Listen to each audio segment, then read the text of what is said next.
The husband was the king of the nightclub, able to captivate the entire audience with his singing, while she was just seen as a dull housewife. After his performance, someone nudged her to sing a song on stage. Her husband shakes his head.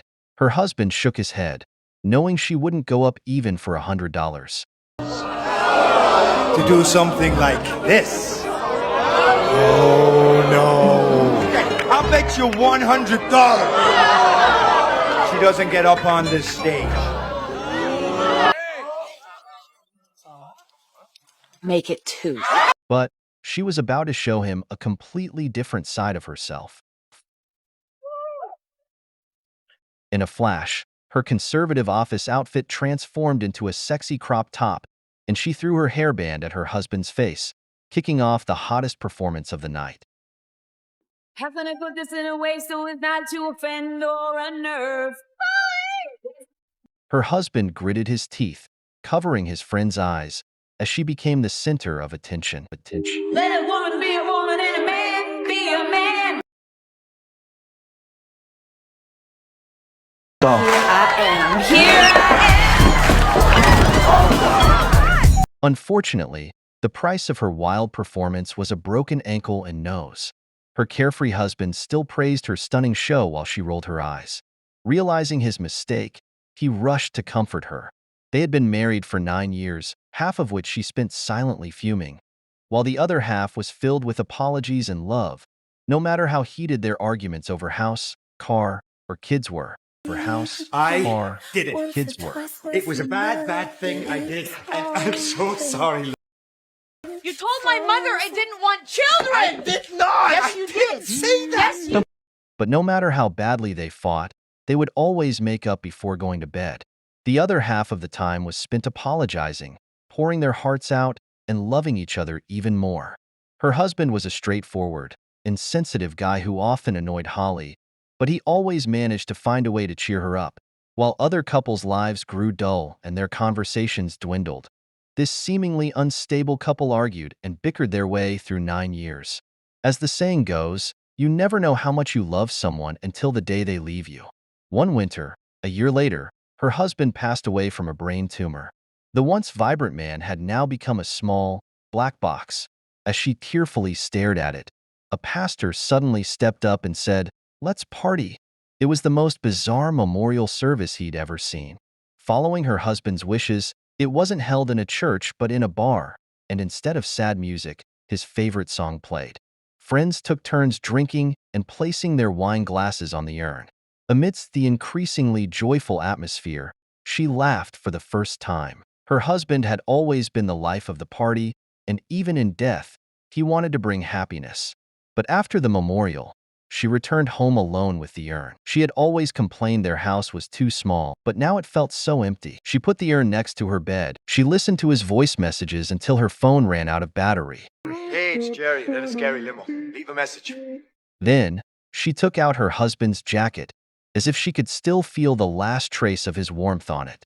Watching TV, sleep gradually overtook her, and she instinctively asked her husband to turn off the light. It's your turn. For 3 weeks, she didn't go to work or leave the house, wearing his oversized clothes and singing the love song they cherished. 10 years of memories now felt like a beautiful dream shattered with his death.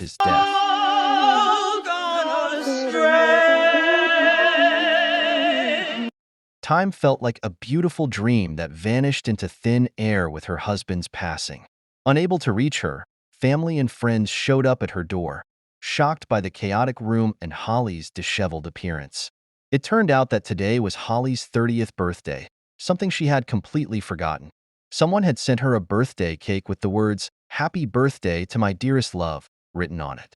To her surprise, it was signed by her late husband, Jerry. Holly initially thought a friend had prepared it until she noticed a tape recorder on the box. She pressed play, and his familiar voice filled the room. Her husband said he had prepared 7 letters, which would reach Holly in various ways. It was as if he had anticipated that she would shut herself off after his death. He insisted that Holly must dress up beautifully tonight, and go out with friends to celebrate her birthday in order to receive the first letter the next day. The bar was bustling with noise and people, but she hid alone in the storage room, overwhelmed by her grief. The next day, she hurried to the mailbox and, as hoped, received the first letter. Her husband asked her to buy a bedside lamp and a sparkling outfit. They used to argue for half an hour every night over who would turn off the light. As for the purpose of the outfit, her husband left it as a surprise until she soon received the second letter, in which he asked her to wear the sparkling outfit and go to a nightclub to sing. It was the same Yi Jian who had fallen last time. This time, he returned in style. The audience was packed, but in Holly's eyes, it was as if only her husband was there.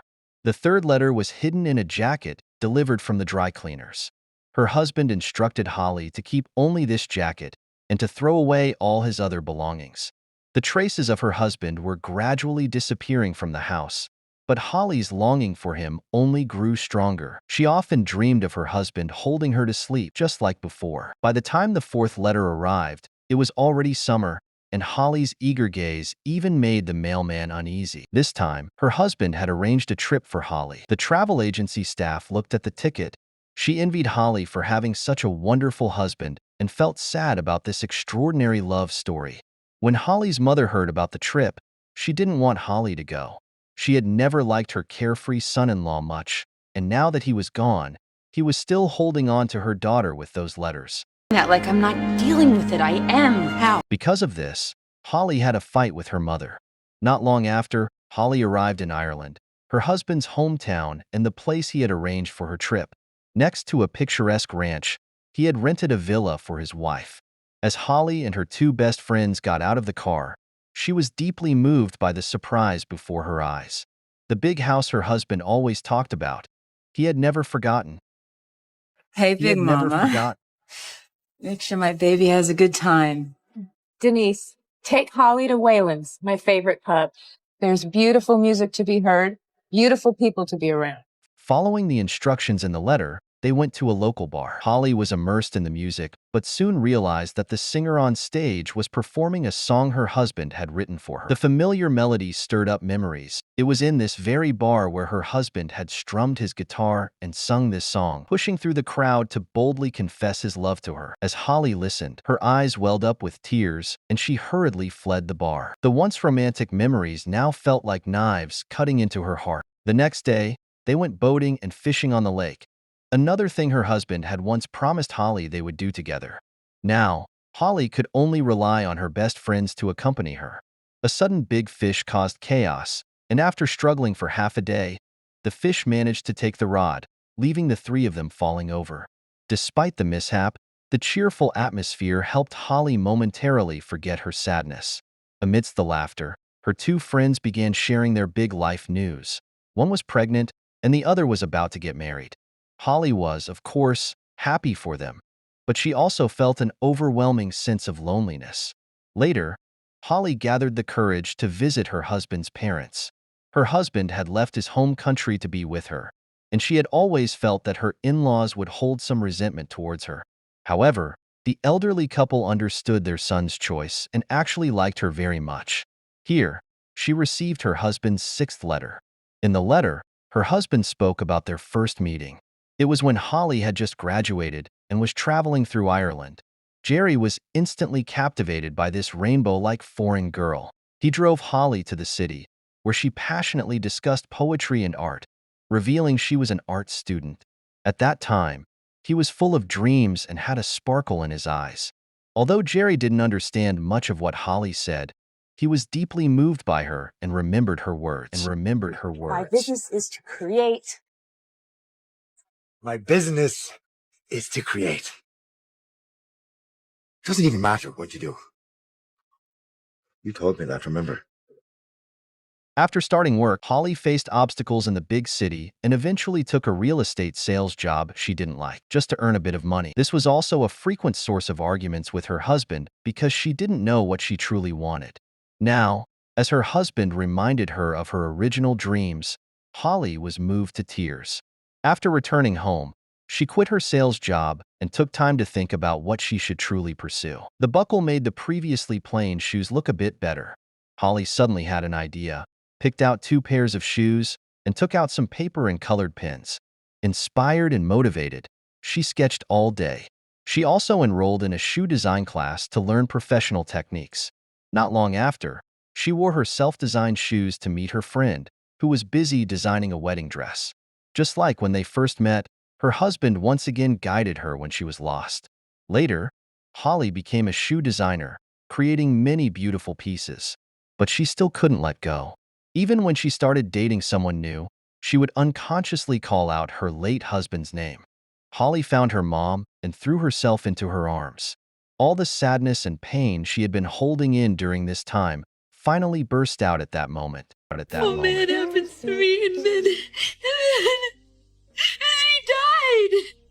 What was the point? I'm so angry I could kill somebody. Holly's mother understood her daughter's feelings because she had once deeply loved Holly's father, but had also lost him. You know the worst thing for a parent? Second after losing a child. Watching your child head for the same life you had. You can't stop it. As she spoke, Holly's mother took out the 7th letter. It was then that Holly realized it had been her mother who had been helping her husband deliver the letters all along. Told him I didn't think it was good for you. I couldn't say no. This is the last letter. No matter what, he hopes that after reading it, Holly will move forward, even if it means being alone. The thing to remember is, if we're all alone, then we're all together in that too. The husband's last letter was a farewell letter. He deeply thanked Holly for appearing in his life. It was because of this love that he became whole, and because of this love, he had no regrets in this life. He had already experienced the most perfect ending. He hoped Holly would boldly move on to the next stage of her life and not fear falling in love again. Over a year, he used 7 letters to help her relive their beautiful past, fulfill his promises, and guide her. In the end, he said goodbye without regrets, and Holly was able to let go. The movie concludes with Holly traveling with her mother, visiting Ireland to see her husband's parents, embracing her memories while moving forward without sadness or regrets.